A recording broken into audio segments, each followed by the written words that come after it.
Gwaan Massive and crew, DJ Cool Breeze here once again with another tutorial.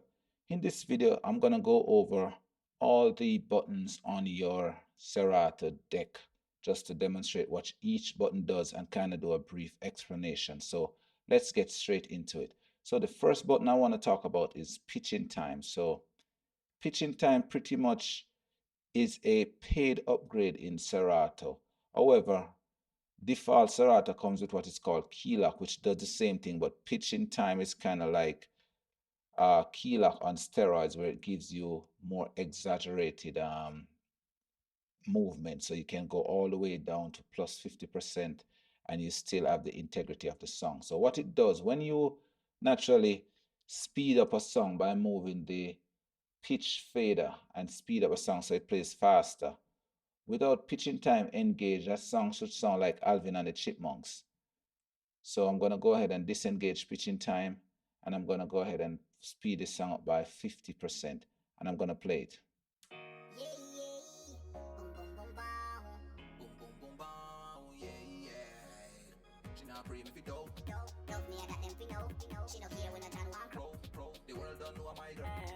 So equally right there, you hear me turning the pitching time in and out with the song playing at 50% faster, and you would have heard the difference where it sounds like Alvin and the Chipmunks with the pitching time turned off, but once I turn it on, it's playing perfectly without the artifacts, without the pitch, without the tone of the voice changing and sounding like the Chipmunks. So that is pitching time, and I normally keep this turned on.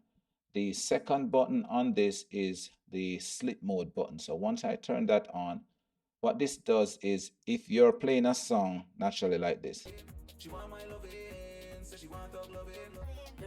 and let's say I stop it right there, right? Normally, if it wasn't turned on and I hit back play, it should start from 15 right there, right? But look what happens. It jumps all the way to 21 because it is still playing in the background. So what it does is just pick up where the song would have left off had I not stopped it. So I'm at 23, and with pitching time turned on, it's just gonna jump to maybe all the way down the longer I take to press play. So it starts at 33, so it jumps all the way there. So let's turn off slip mode, and you notice when I press play now, it should just pick up right where it's at. So right at around 37 and a half right there. So I'm just gonna turn it back on, and then it should start somewhere in the 40s if I press play. You see, so that is slip mode, where it actually just keep your song playing in the background as if nothing was touched. Once slip mode is turned on, it just keep the song playing. So that's a good way. Let's say you're doing some cool tricks. Let's demonstrate one of these. So the song is playing, and I hit this. I go back to the beginning, but if I let it go, it should go back to the end. So that is demonstration of slip mode. So the next button on there coming clockwise is your eject button. So if I hit it, pretty much needs no explanation. Eject your song that is loaded on that particular deck. The next button is your censor button, or your reverse button. What this does is play the track backwards. So if you click this button 4 times, 1, 2, 3, 4, it stays lit. So when it stays lit, now you have to be careful, because unless intentionally you want it to be stay lit intentionally, because the song will now play backwards, right? So that's when it stays lit.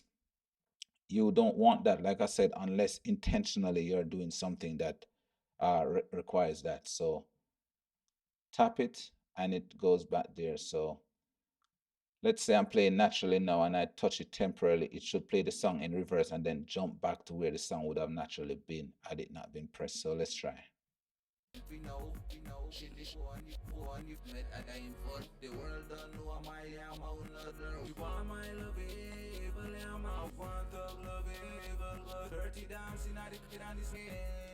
So that is the reverse or the censor button. So if it's lit Once you double tap it 4 times, it stays lit.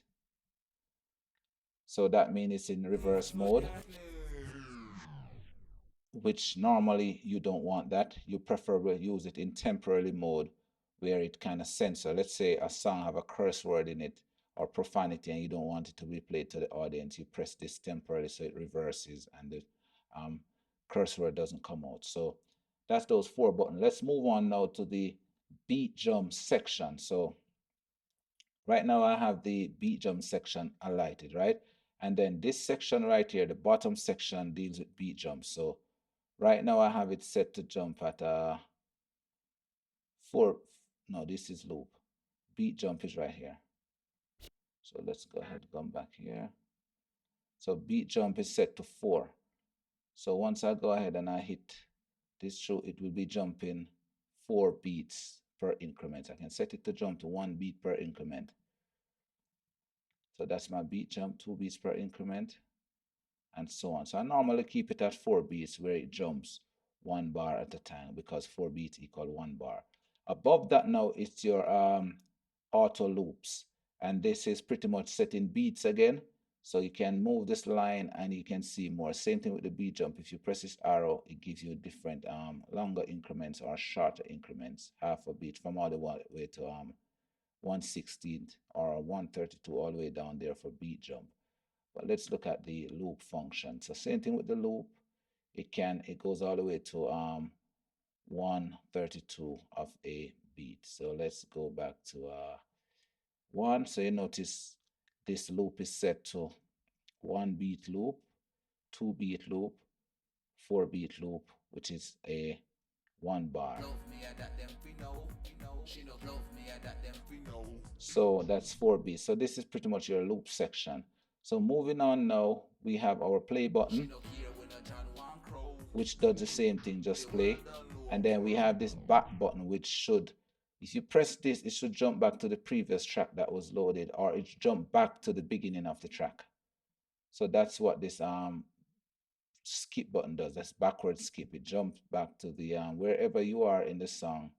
This button jumps back to the beginning of the song, and you notice it doesn't go to the first cue point or the first downbeat. It goes back to, even if it's silence of the song, it just goes right back to the beginning.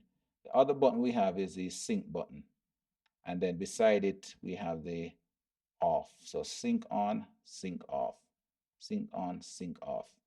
And then moving to the left, we have our cue section where we have up to 8 cue points that we can set on each track. So if we jump through this track, I'm just going to go ahead and set some random cues, go all the way through, set another one, and you do that for the same. And then to delete cue points, once you hover over it, there's this little X that comes up, and you press the X to delete a cue point. And then there are some numbers that come. This pretty much is a time signature that tells you where inside the track this cue point is served. So I'm at 32 seconds inside this track for this blue cue point. And same thing for this one. It's at the beginning, so it's at 0. This one is at 10 seconds. So that's your cue point. How you set them, you press the plus button, set them, you press this X to delete those cue points. Moving on now, we have our stem features, which is pretty much uses the same box, but it's just a different category. So stems, what stems does is you break down your song into the different instruments. So we have the vocals, melody, bass, and the drums. So it uses the same box again with the same type of setup. So the first one is vocals. So once you hit this, it removes the vocals from the song. So now you'll have what is highlighted playing is the melody, the bass, and the drum. So I'm gonna go ahead and demonstrate that. So the vocals is pretty much gone. So I'm gonna hit the vocal button and bring back the vocals. So that's your stem right there. And then I'm not gonna go through all of them. You just hit this and the melody is gone, hit this, the bass is gone, hit this, the drum is gone. So all you should be hearing is silence. Everything is silent. So I'm bringing back the drum right here. Bringing the vocals with the drum. So that's just drum and vocals. That's just vocals by itself. So that's your stem features right there. So let's bring it back everything. So the next section I'm going to be looking at is the save flip section. So in this section, we'll have flips. So I've done previous video on flips, so you can check that out in my channel. But similar to cue points, you can have up to 8 flips saved inside Serato. And then not everyone will have flip save or flips inside their Serato DJ, because flips is a paid upgrade in Serato. It's a paid feature. But if you have flip, you will see this flip button right here, and then you'll have the different slots that you can save your flips to. So let's say I'm playing a track like this, and then I hit my flip button.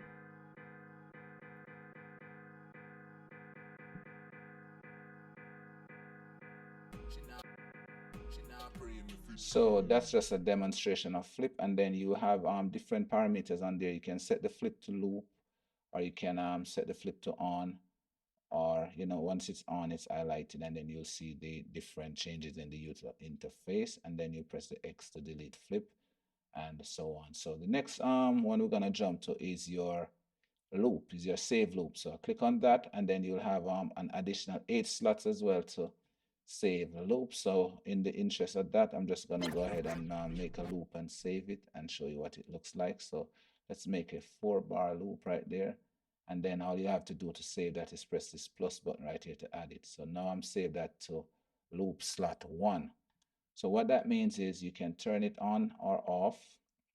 You turn your loop on, you turn your loop off, on, off, or you can trigger that loop like a cue point. Again, you have 8 different slots. You just scroll down to see the rest of the slots, and then you can press this lock button to lock that loop so it cannot be deleted, or you can just press this X to delete that loop. So those are your 4 categories right there. Moving on over, once you're on loop, now you have manual loop. So what I did right there was just an automatic loop where it uses the beat grids to set a 4-bar loop. But let's say I don't have beat grids set and I want to set a loop by just listening to this song.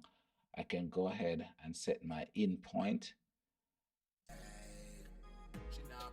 and then I set my out point. So the in pretty much means where you want the loop to start, and the out means where you want the loop to stop. Below that now you have the trigger button, similar to what was in the save loop, and you can also save these loops as well inside the loop slot if you need to. And then you just press the trigger button to go back to the beginning of the loop.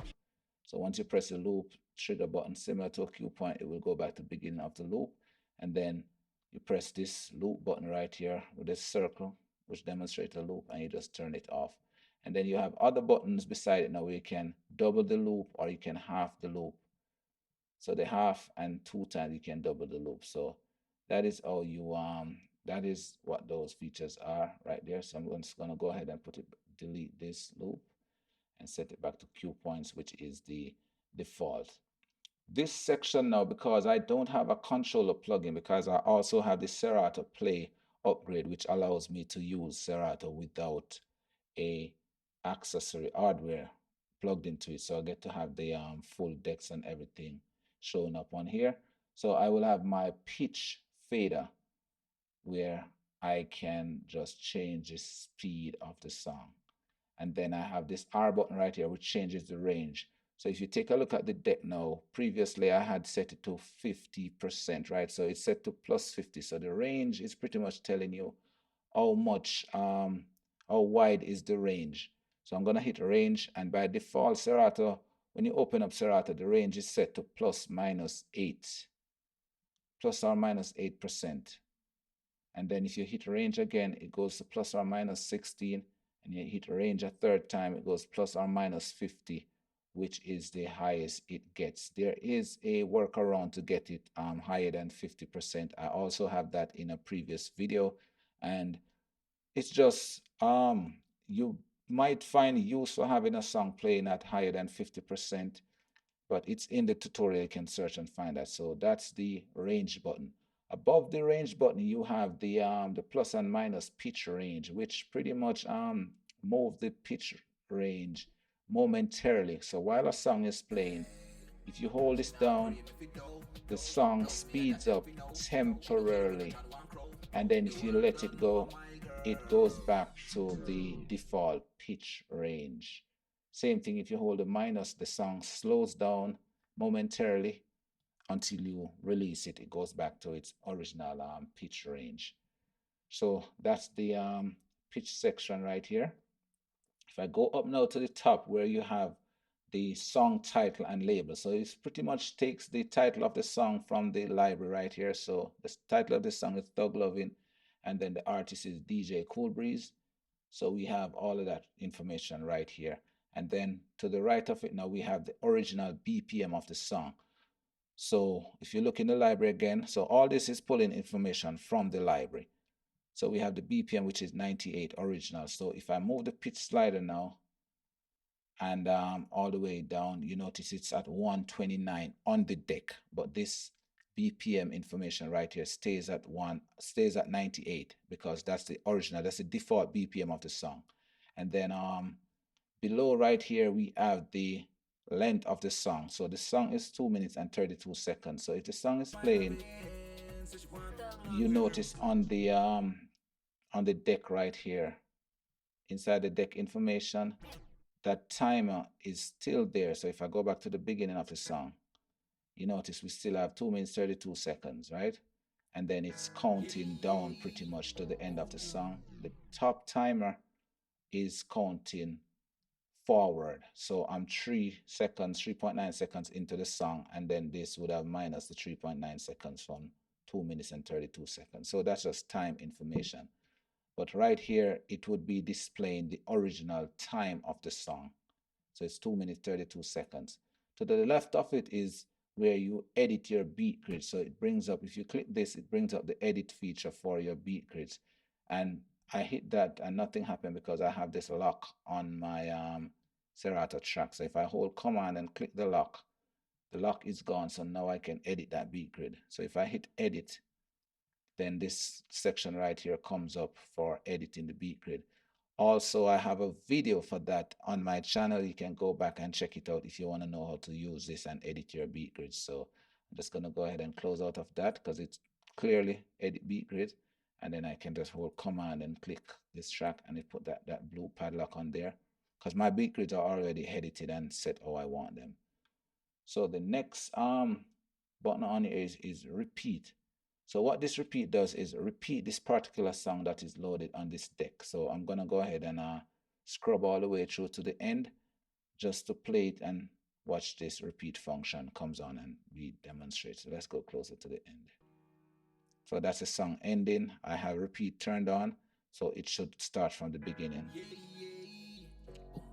So that was automatic. So in case you need to have a song played on repeat, you'll press that repeat button and it will cycle through the song once it comes to the end.